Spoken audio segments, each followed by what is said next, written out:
Uma salva de palmas.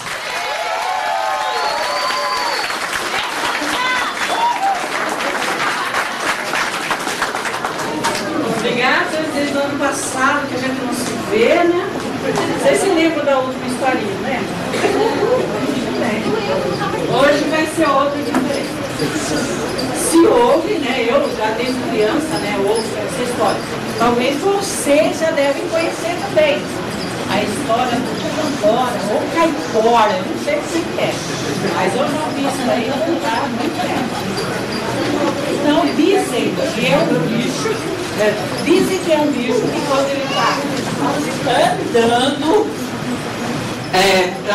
para vir de encontro com a gente, os pés dele é ao contrário. Não sei porque eu nunca vi. Mas diz que é ao contrário. Então vamos lá. Então ele vem andando. E certa vez o cara foi caçar. Ele foi caçar e encontrou com esse bicho. E minha mãe falava, não fale esse nome em casa porque é muito feio. Esse é um bicho muito feio. E a gente tinha medo, claro, né, de falar. Então o cara foi caçar e de repente, o que ele encontra? Ou caipora, ou capora, não sei como é o nome certo. Aí ele vinha vindo e o bicho vinha vindo de encontro dele, né? O que ele fez? Ele foi indo, ele tirou a espingarda dele e começou a atirar. Atirar e o bicho chegando perto dele para abraçar ele, né? Mas vocês vejam como até um inseto tem valor nesse mundo. Aí ele vinha, o bicho vinha vindo, e ele se afastando. E ele se afastando. E ele se afastando.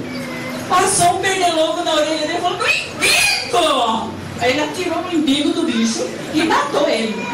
Então vocês vejam que até o pernilongo, né, que é um inseto tão indesejado, fez bem, né? E tem uma historinha também de outros bichinhos. Era a cegonha. A cegonha chegou perto de outros bichos e falou, hoje vai ter uma festa no céu. E junto daqueles bichinhos estava o sapo. E o sapo falou, oba! Abriu a boca dele. Ela falou, mas quem tem boca grande não entra. Daí ele falou, coitadinho do jacaré.